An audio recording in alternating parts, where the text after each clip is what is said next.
Mas vamos lá para a exposição da palavra do Senhor. Eu quero convidar aos irmãos a abrirem as Escrituras Sagradas na epístola que Paulo escreve aos Filipenses, capítulo 3, dos versos 12 ao 16.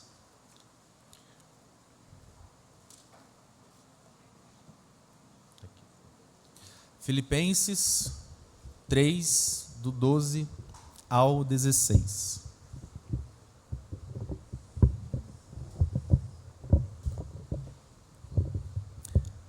Diz assim a palavra do Senhor: Não que eu tenha já recebido ou tenha já obtido a perfeição, mas prossigo para conquistar aquilo para o que também fui conquistado por Cristo Jesus. Irmãos, quanto a mim, não julgo havê-lo alcançado, mas uma coisa faço, esquecendo-me das coisas que para trás ficam e avançando para as que estão diante de mim, ou que para as que diante de mim estão, prossigo para o alvo, para o prêmio da soberana vocação de Deus em Cristo Jesus. Todos, pois, que somos perfeitos, tenhamos este sentimento, e, se porventura pensais de outro modo, também isto Deus vos esclarecerá. Todavia, andemos de acordo com o que já alcançamos. Oremos ao Senhor. Pai Santo, nesse momento a Tua palavra foi lida e ela será exposta. E pedimos que o Senhor venha trazer iluminação, através do Teu Espírito, às nossas mentes. Ajuda-nos, Senhor, neste momento. Leve o nosso ser em cativo e que nós venhamos a apreciar as verdades do Evangelho e viver à luz delas. Pedimos, Senhor, ainda que Tu nos ajude não somente a compreender a Tua palavra, mas também a praticá-la, para que sejamos fiéis ao Senhor. Glorifica o Teu nome neste momento, é o que nós pedimos em nome de Jesus. Amém. Meus irmãos, o livro mais vendido da história e também mais lido, consequentemente, após a própria Escritura Sagrada, é um livro que foi escrito por um pastor puritano no século XVII e se chama O Peregrino. Esse livro é um conto que narra a trajetória de um homem que ele entende que a sua cidade seria destruída por conta dos pecados que aquela cidade acabava fazendo, cometendo contra o Senhor daquela terra, mas ele ouve o Evangelho da Graça e, tendo a convicção das certezas que aquele Evangelho, que aquela boa nova lhe dava, ele então começa a sua jornada rumo à cidade celestial. Contudo, essa jornada nem sempre foi um mar de rosas. Momentos em que ele teve dificuldades foram vários. Momentos em que ele teve mais tranquilidade também foram vários. Em determinado momento ele estava mais animado, porém em outro ele estava mais triste, caminhando com mais dificuldade rumo à cidade celestial. Mas nós notamos que ao decorrer do livro, ao decorrer desse conto, o cristão ele teve uma atitude que foi prosseguir, que foi continuar rumo à cidade celestial, ainda que, como nós falamos na linguagem popular, aos trancos e aos barrancos. E para ser sincero, meus irmãos, nós somos muito semelhantes a essa personagem. Se eu perguntasse aqui nessa noite para cada um de vocês, como tem sido a sua jornada rumo à cidade celestial desde a sua conversão? Creio que muitos aqui responderiam que também tiveram altos e baixos. Alguns tiveram tropeços, alguns tiveram desânimos, outros tiveram euforias aqui e acolá. Porém, a nossa trajetória até a cidade celestial, até a volta do nosso Senhor, ela é marcada por esses altos e baixos. Porém, nós vemos aqui no texto, que foi lido agora há pouco, algumas características que Paulo tinha para levar a sua vida, até que chegasse à perfeição, o pleno conhecimento do Senhor. Já introduzindo o contexto, no capítulo 3, Paulo começa a rebater alguns falsos profetas que se gloriavam naquilo que eles eram. E Paulo faz um jogo, por assim dizer, dizendo, já que é assim que vocês querem jogar, então vamos lá. Se vocês querem se gloriar naquilo que vocês são, eu muito mais, porque eu sou judeu de judeus, hebreu de hebreus, eu sou descendente legítimo da tribo de Benjamim. Quanto à lei, eu fui fariseu. Quanto ao zelo, perseguidor da igreja. Porém, Paulo, diferente desses homens, ele fala: mas eu considero todas essas coisas como nada, como absolutamente nada, como algo desprezível. Dito isso, eu gostaria de fazer a proposição nessa noite, que está aqui no verso 12 ao 16, que são as marcas de como nós devemos peregrinar, ou de uma peregrinação rumo à cidade celestial. Nós vemos que Paulo, ele começa esse trecho da Escritura dizendo que ele não tinha recebido tudo aquilo que o Evangelho havia prometido a ele, as certezas que ele tinha a respeito de que Cristo havia colocado ele em uma posição diante do Senhor. Nós vemos isso inclusive quando ele fala a respeito da perfeição. E pelo contexto imediato, perfeição aqui podemos considerar como sendo ser aperfeiçoado por Cristo Jesus, ser semelhante ao Senhor. Nós vemos, portanto, que a primeira marca, que está aqui presente no versículo 12, é manifesta da seguinte forma: que embora a perfeição fosse uma certeza devido ao Evangelho, devido à confiança que Paulo tinha naquilo que o Senhor fala através do Evangelho, ainda assim era algo que ele não tinha alcançado, mas que ele almejava. E essa altitude dele almejar, dele desejar, está presente nos seguintes termos: mas prossigo para conquistar aquilo para o que também fui conquistado por Cristo Jesus. Veja que Paulo, ele almejava alcançar ser semelhante a Cristo. Não é à toa que no versículo 10 ele fala: para conhecer e o poder da sua ressurreição e a comunhão dos seus sofrimentos, conformando-me a ele na sua morte, para de algum modo alcançar a ressurreição dentre os mortos. Vemos então que a primeira marca de uma peregrinação rumo aos céus que todo cristão deve ter é o desejo, é o anseio por se parecer com Cristo Jesus. Vejam que Paulo fala que essa é uma perfeição que, embora certa, tão certa quanto o sol que nascerá amanhã, ela ainda não foi alcançada, mas ela é certa. E ela é certa, vejam, que não é porque é uma promessa de algum político, não é por conta de uma crença, de uma filosofia, mas porque o próprio Cristo havia conquistado aquelas promessas para ele. Paulo entendia que não tinha chegado à perfeição, mas ele confiava que chegaria, que seria aperfeiçoado, que seria semelhante a Cristo Jesus, que continuaria a crescer em graça e em conhecimento. E a atitude que ele toma em relação a isso é de prosseguir.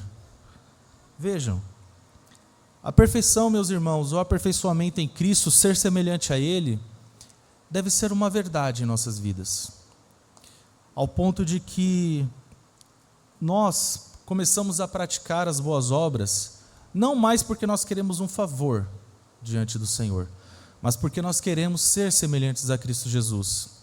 Nós vemos lá em Efésios 2:10 que o propósito das boas obras, inclusive, é porque o Senhor tinha destinado elas para o seu povo. Nós devemos ser imitadores de Cristo Jesus, cientes de que seremos aperfeiçoados por Ele e que podemos confiar que Ele nos ajudará durante toda a nossa jornada nessa terra.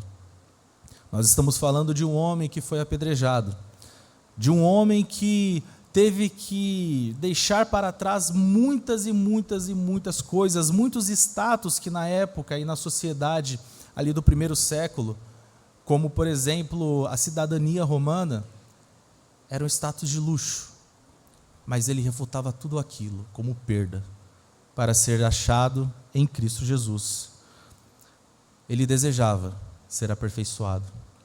Você tem desejado ser aperfeiçoado em Cristo? Você tem desejado ser semelhante ao Senhor? E ainda vou além. Esse anseio que você tem de ser conformado a Cristo Jesus, ele é manifesto no seu trato com a sua família, no seu trabalho, na sua roda de amigos, as pessoas veem em você um pequeno Cristo? Notem que quando o termo cristão aparece pela primeira vez nas Escrituras, é porque aqueles homens que haviam se convertido do judaísmo para uma nova religião, para uma nova seita de acordo com os judeus, eles eram parecidos com Cristo e, portanto, pequenos cristos, cristãos. Esse tem sido o seu anseio? Você tem acordado pela manhã e tem desejado ser semelhante ao Senhor?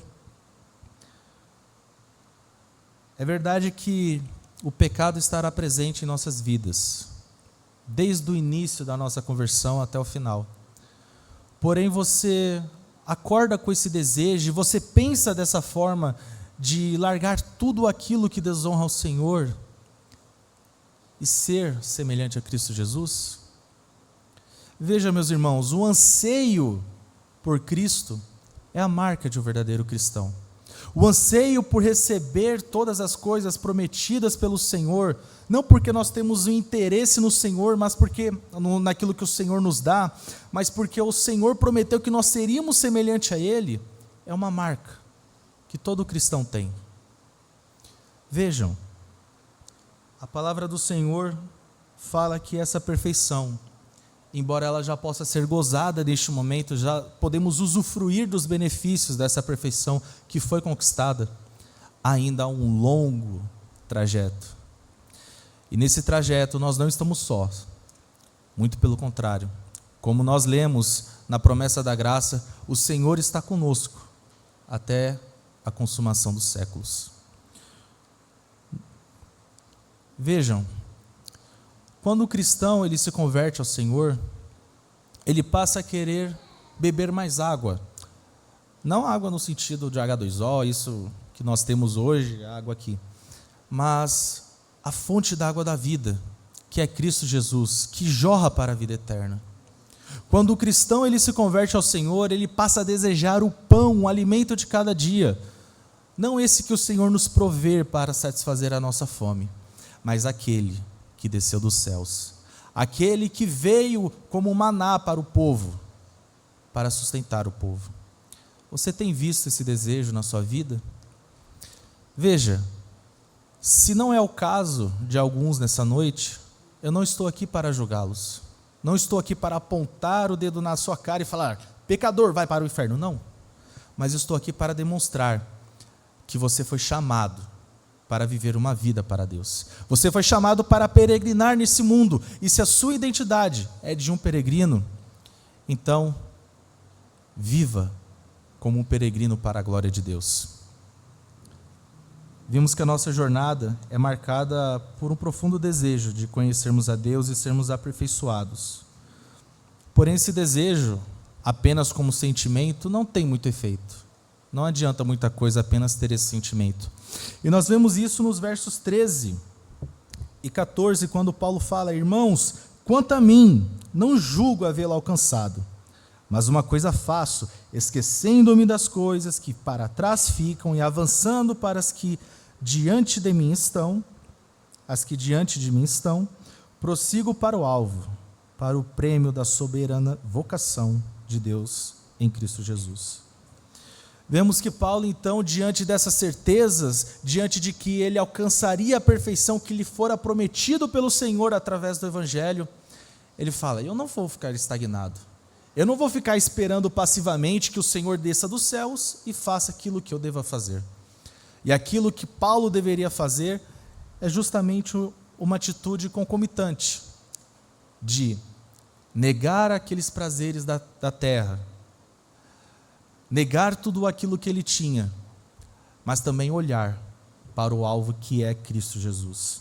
E a imagem que nós temos aqui, meus irmãos, através do que Paulo quer transmitir no texto sagrado, é de um conquistador espanhol chamado Hernán Cortés, que no século XVII tentou invadir o México para conquistar o Império Azteca. E uma atitude muito interessante que ele tomou foi que quando eles desembarcaram naquela orla da praia, ele deu uma ordem, soldados, queimem os barcos. E os demais barcos, comandante? Os outros vocês afundem. E ele fez isso justamente para que os soldados focassem no seu objetivo, que era conquistar aquele império. Eu não sei o decorrer da história que aconteceu, mas essa ilustração cabe perfeitamente aqui. Porque Paulo está transmitindo que, veja, se algo está me impedindo de ser aperfeiçoado, e se algo está fazendo com que eu viva uma vida agora e não anseie a vida eterna, esse algo deve ser jogado fora. Deve ser considerado lixo, como nada, como sem valor. Nós temos aqui, meus irmãos, duas aplicações. A primeira aplicação é para aqueles que são tentados pelo tentador maligno. Você tem tomado essa mesma atitude de Paulo, de deixar para trás as coisas que ficam? É claro que no contexto imediato dessa passagem, nós estamos falando daquilo que Paulo era na carne, mas também Paulo era um pecador, e ele traz essa palavra no sentido de não mais se conformar com o mundo. Você tem vivido dessa forma? Você tem deixado os deleites, os prazeres do mundo, visto que eles te afastam do Senhor? Eu não estou dizendo que é proibido ir ao shopping, que é proibido ir a um show, que é proibido ir a um estádio de futebol. Mas você tem feito algo que tem lhe separado do Senhor? Novamente, a mensagem não é para apontar o dedo na sua cara e falar que você é um miserável, mas é para mostrar que a graça do Senhor está presente em sua vida e que nesse momento, se há algo que te impede de viver uma vida para Ele, que você considere isso como nada, sabendo que você receberá de Cristo Jesus prazeres sem fim na sua vida, que você será semelhante a Cristo Jesus quando Ele se manifestar. Veja, na sua conversão, você morreu para o mundo e você está em Cristo Jesus. E Paulo em Colossenses, diante dessa verdade, ele vai falar: olha, então pensem nas coisas que são do alto. E depois ele vai falar uma lista de pecados que seriam evitados se nós tomássemos essa atitude. Outra aplicação que nós temos a respeito dessa palavra é justamente ainda na parte de que devemos nos esquecer das coisas que para trás ficam, se há algo em sua vida que te impede de ter um relacionamento íntimo e profundo com o Senhor. Novamente, não estou querendo pregar uma forma de legalismo nessa noite, mas pensem, reflitam, há algo que fazem vocês se afastarem do Senhor? No trabalho, na roda de amigos, em conversações, há algo que você sabe que é pecado, que você sabe que desagrada ao Senhor, mas que você continua praticando? Há um hino, meus irmãos, da Igreja Assembleia de Deus que fala: sim, há poder, se queres o pecado vencer, neste sangue há poder. Cristo já pagou o preço por nós, Ele nos libertou do império das trevas e nos trouxe ao reino do Filho do seu amor. Deus escolheu cada um nessa noite, Deus amou cada um aqui nessa noite, e Deus deseja que você tenha um relacionamento profundo e íntimo com Ele. Veja, a nossa jornada, meus irmãos, ela é marcada tanto por um profundo anseio por se parecer com Cristo e com essas ações de tanto deixar para trás as coisas que ficam e também fitar os olhos em Cristo Jesus. Nessa noite, talvez você tenha olhado para outras coisas, talvez você tenha olhado para o atual cenário geopolítico de uma suposta terceira guerra que está às portas. Talvez você tenha olhado a perseguição dos cristãos no Oriente Médio. Talvez você tenha olhado a crise global. Mas eu convido você nessa noite a olhar para Cristo, sabendo que cada vez mais estamos mais e mais próximos da sua vinda. E na verdade, a nossa jornada termina de duas formas, como peregrinos: ou na vinda do Senhor, ou quando nós descansarmos nessa terra. e acordarmos na glória com Ele. Isso não deve nos desesperar. As coisas que acontecem no mundo não devem nos desesperar, porque o Senhor, Ele é Deus sobre o mundo. E por isso, não fite os olhos em outras coisas, mas fite os olhos em Cristo. Como diz o profeta Isaías: olhai para mim, todos vós, termos da terra, e sede salvos. Você tem olhado para Cristo Jesus? Você tem fitado os seus olhos nele? E eu não digo somente de olhar como eu estou olhando vocês nos olhos, mas de realmente ter o objetivo de se parecer com Cristo. Você tem desejado isso? Você tem olhado para Cristo, visto as suas falhas, se arrependido delas e renovando a sua aliança com o Senhor? A palavra do Senhor nos exorta nessa noite a nos consertarmos diante dele, porque o Senhor, ele já nos perdoou, mas nós devemos confessar as nossas faltas. Vimos que as certezas do Evangelho faziam com que Paulo ansiasse por ser semelhante a Cristo Jesus. E essas mesmas certezas levavam Paulo a tomar essas atitudes, de deixar para trás as coisas que ficam, as coisas do mundo, os status, tudo aquilo que poderia, porventura, interromper o seu relacionamento com o Senhor e a sua vida diante de Deus, e ele fitava os olhos em Cristo Jesus. Quando nós lemos essa passagem, e Paulo fala que se esquecia das coisas que para trás ficam, não se trata, meus irmãos, de um sentimento, como se nós tivéssemos um apagão e tudo aquilo que nós fizemos de errado em nossas vidas não mais existisse nas nossas lembranças.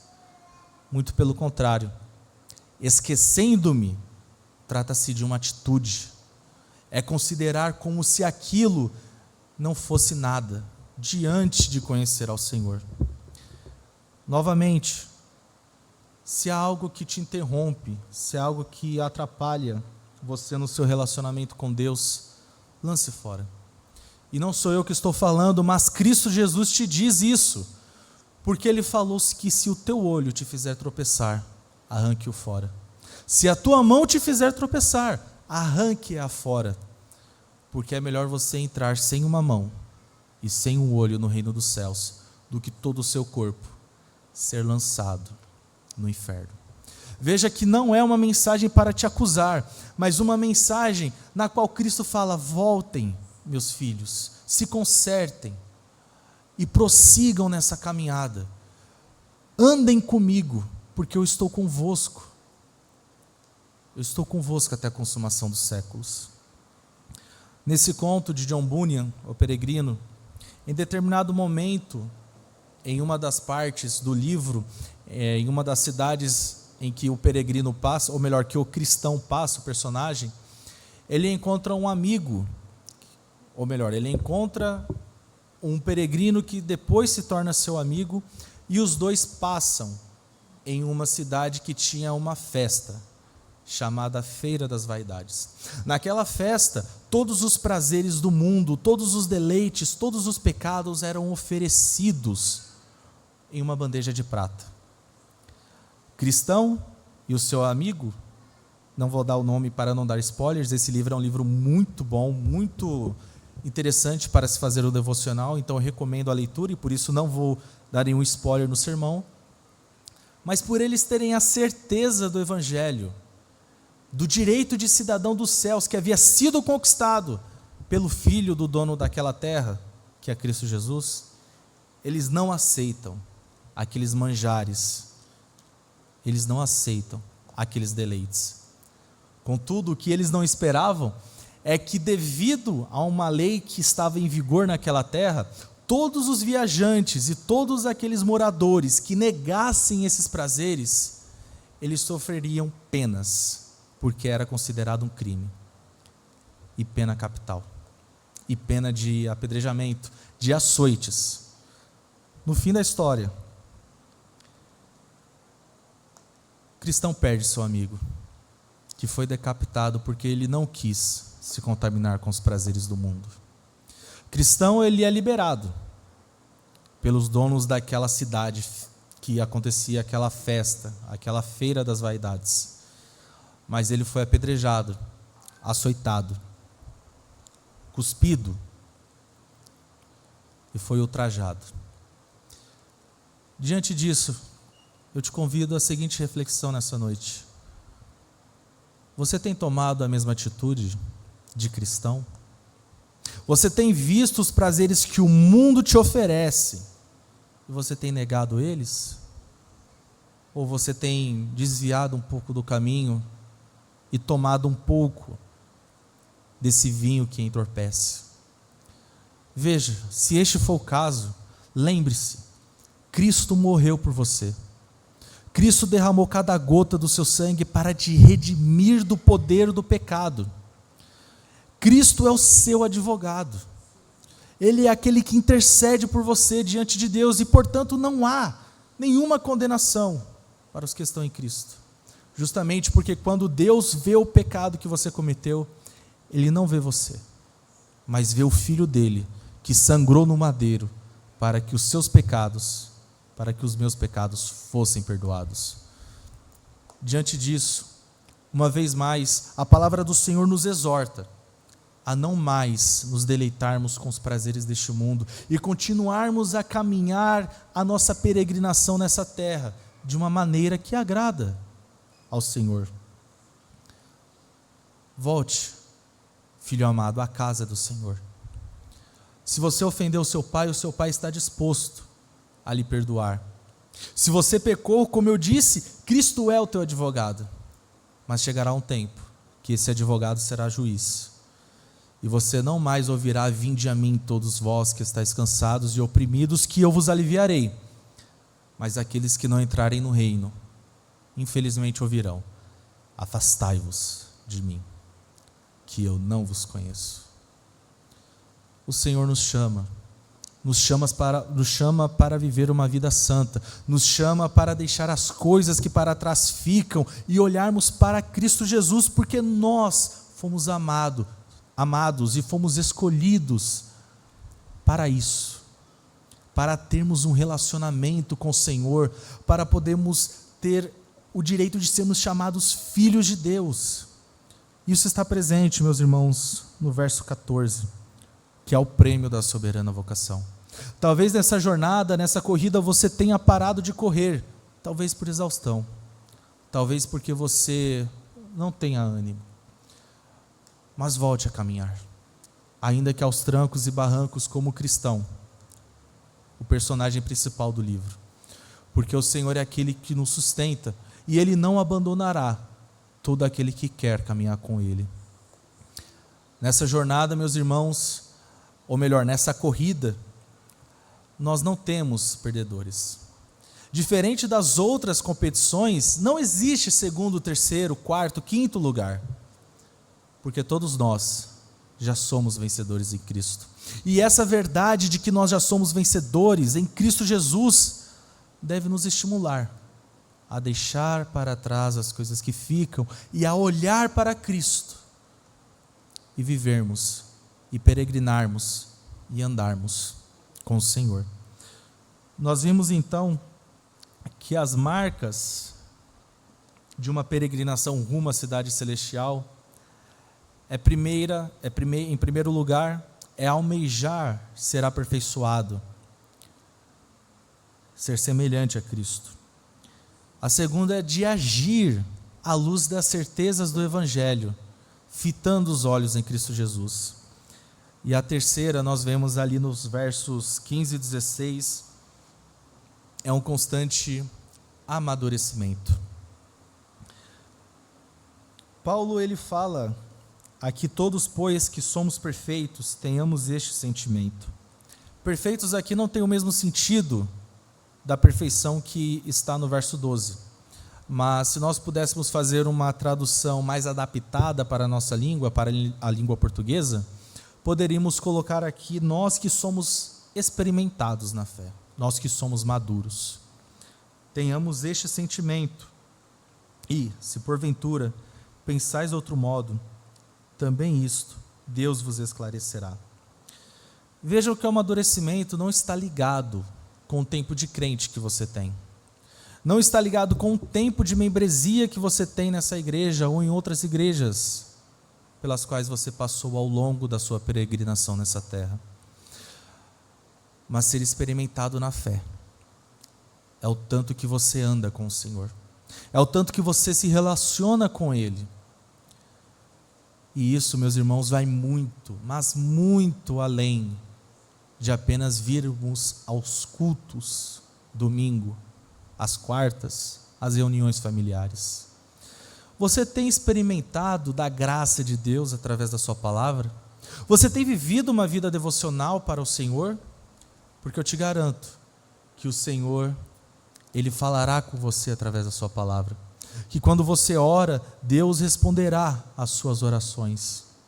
Que quando você começar a ter uma vida cada vez mais devota ao Senhor, mais entregue ao Senhor, o Senhor também te aperfeiçoará e te fará um cristão maduro.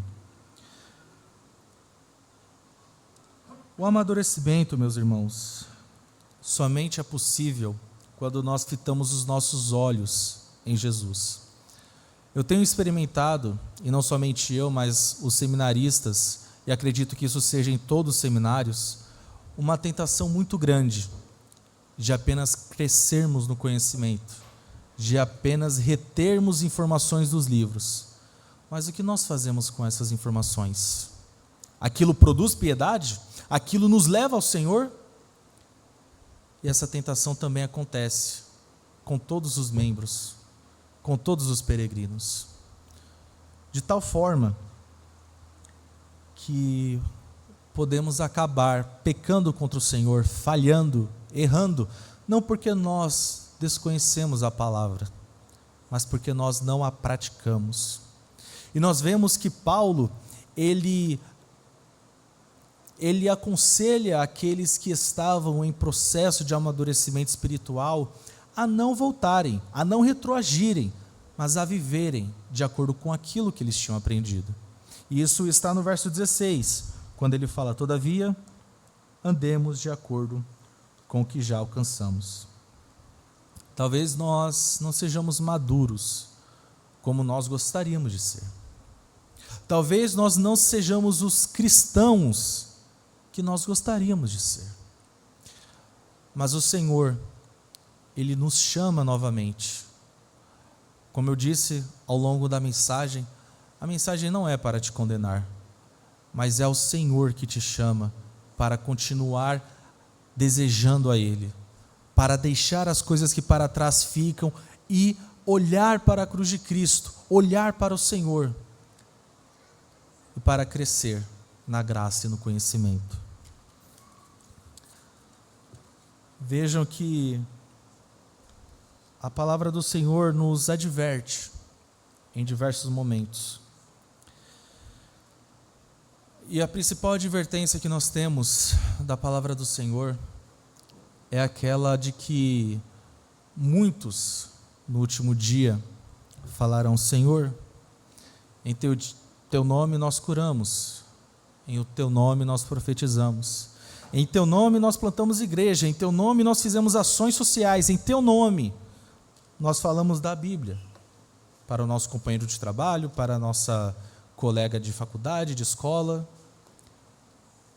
Mas esses crentes que não viveram para a glória de Deus, que não tiveram um relacionamento de fato com o Senhor, antes se esbanjaram nos prazeres deste mundo, eles ouvirão do Senhor: afastai-vos de mim, que eu não vos conheço.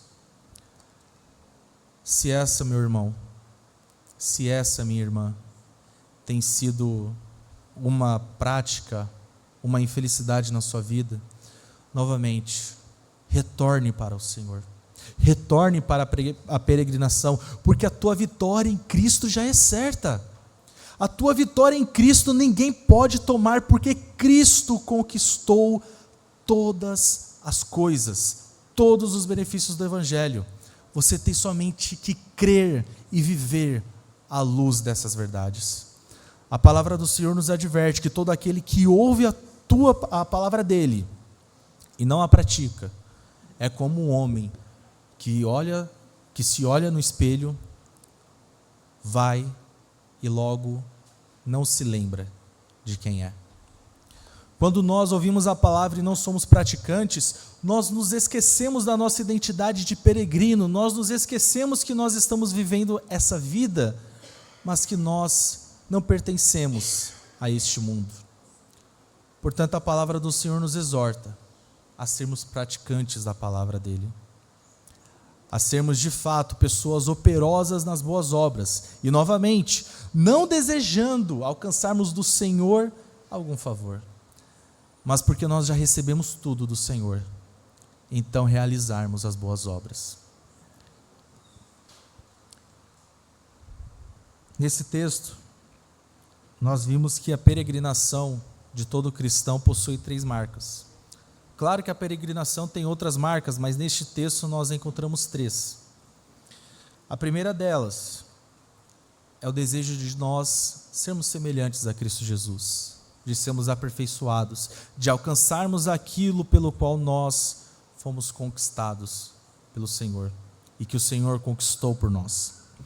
Em segundo lugar, a segunda marca é justamente uma ação concomitante, que acontece ao mesmo tempo, de deixar para trás as coisas que não são eternas e olharmos para Cristo Jesus.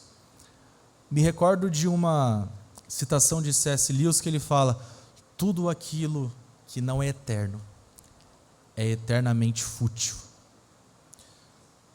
E por isso, nós somos exortados a novamente fazermos uma reflexão e durante a semana, à luz dessa palavra, deixarmos para trás aquilo que nos afasta do Senhor e agirmos como peregrinos, rumo à cidade eterna. E em terceiro lugar, a nossa peregrinação rumo à cidade celestial, ela é uma constante de crescimento espiritual e de amadurecimento. Vejam, a palavra do Senhor, meus irmãos, ela é fiel. No conto, o peregrino cristão finalmente chega às portas da cidade celestial e espera ser chamado pelo Senhor daquela terra. Ele chegou e você também chegará.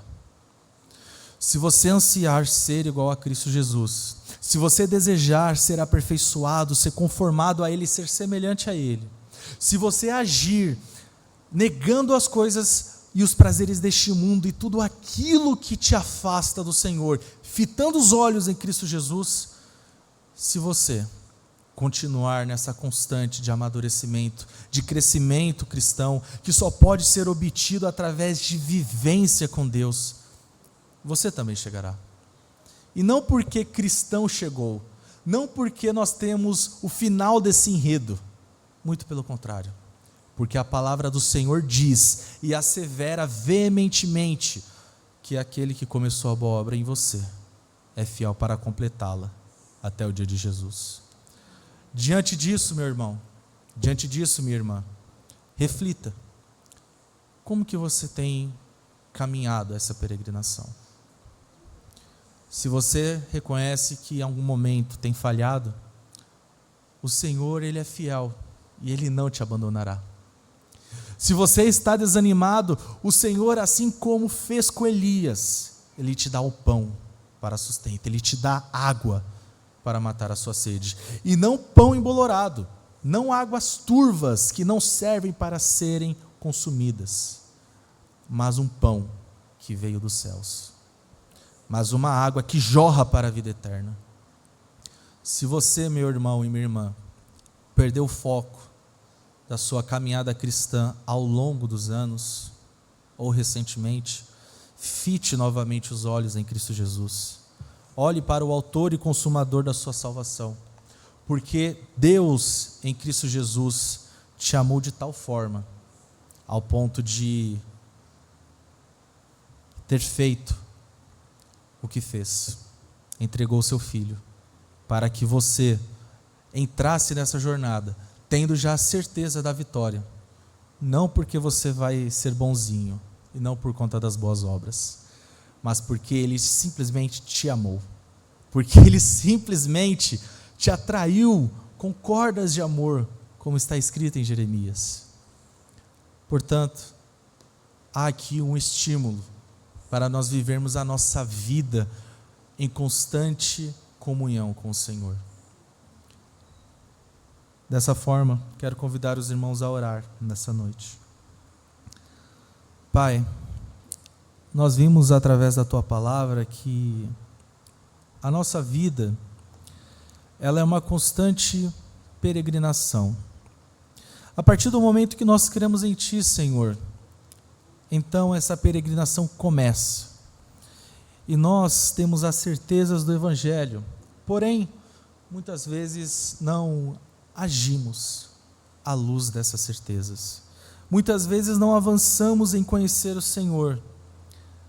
E a Tua palavra diz que o Teu povo peca por falta de conhecimento e não Te conhece porque não se relaciona contigo. Ó Senhor, Tu é aquele que sonda os corações. Tu é aquele que vê as nossas fraquezas e que a Tua palavra diz que não há coisa alguma que possa estar oculta diante de Ti.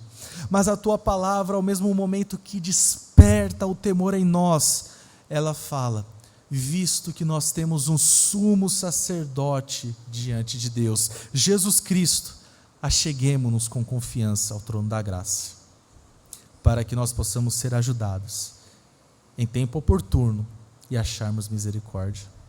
Se porventura, Senhor, nessa noite há algum coração que reconhece que não tem almejado ser semelhante a Ti, que não tem agido fitando os olhos em Cristo Jesus e negando os prazeres do mundo e tudo aquilo que te afasta do Senhor, se porventura há algum coração que reconheça que não tem crescido em graça e conhecimento, que a Tua palavra, que é viva e eficaz, venha penetrar no íntimo desse coração, e que o Teu Espírito nos convença, Senhor, das nossas faltas, porque nós temos certeza do perdão, e isso deve nos estimular a vivermos para Ti.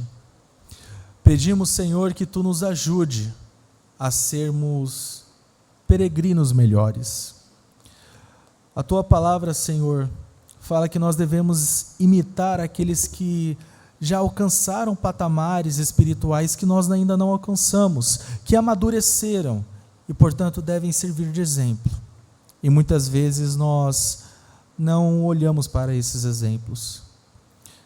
Mas ajuda-nos, Senhor.